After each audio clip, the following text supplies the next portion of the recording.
Tilaberi, sur la rive gauche du fleuve, dans le cadre de l'opération Almahou. Une opération temporaire dénommée Anzunka a été menée dans la localité de Kareigoussou. Des unités dédiées à cette opération temporaire ont mené une action décisive le vendredi 20 décembre 2024 aux environs de 14 heures.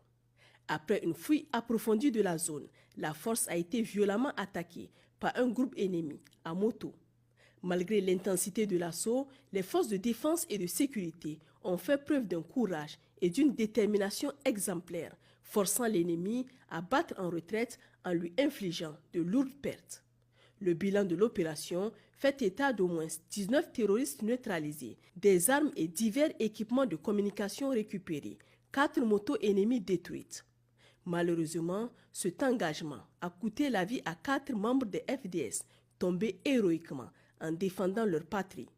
Les autorités expriment leur profonde compassion et présentent leurs sincères condoléances aux familles endeuillées, tout en rendant hommage au sacrifice de ces vaillants soldats. Par ailleurs, à Mangaïsé, grâce à des renseignements fiables et exploités avec efficacité, un détachement des FDS a interpellé 9 individus suspectés d'entretenir des liens avec des groupes armés criminels actifs dans la région. Ces arrestations, fruits d'un travail minutieux, ont permis la saisie d'une importante somme d'argent en possession des suspects, confirmant leur implication présumée dans des activités visant à soutenir les groupes armés.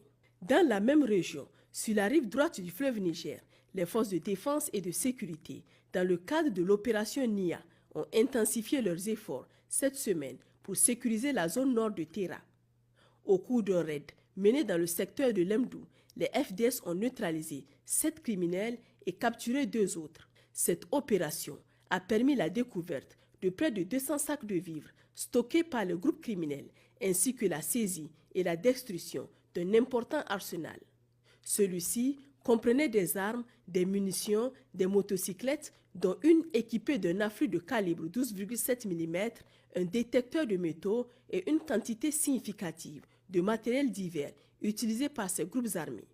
Dans le secteur d'Amarsingé, une opération de bouclage et de fouille a conduit à la saisie d'équipements logistiques utilisés par les groupes criminels, incluant 3 porte-chargeurs pour AK-47, un appareil portatif, 6 batteries et divers composants destinés à la fabrication d'engins explosifs improvisés. Dans les secteurs de Dolbel, les récentes opérations ont démontré l'efficacité des actions de terrain dans la lutte contre les activités criminelles. À Dolbel, les forces de défense et de sécurité ont mené une opération qui a conduit à l'appréhension de 5 suspects. Lors de l'intervention, un individu a été neutralisé alors qu'il tentait de s'échapper, tandis que les 4 autres ont été interpellés pour interrogatoire.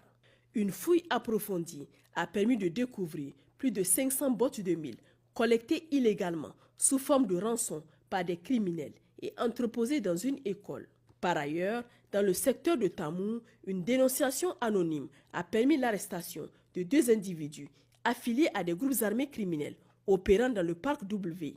Ces derniers servant d'agents de renseignement aux groupes criminels évoluant dans la zone. Dans la région de Difa, située à l'est du pays, la situation sécuritaire demeure relativement calme.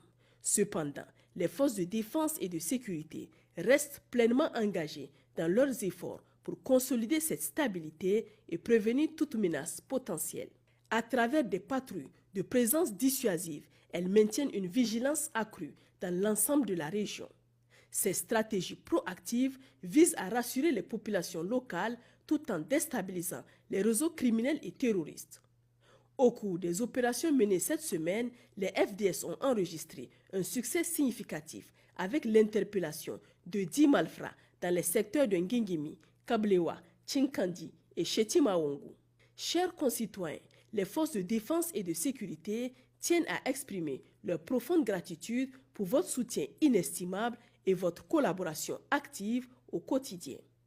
Grâce à vos milliers d'appels sur les lignes vertes fournissant des renseignements crédibles et des encouragements par moment, vous exprimez la confiance que le peuple nigérien accorde à ses forces de sécurité.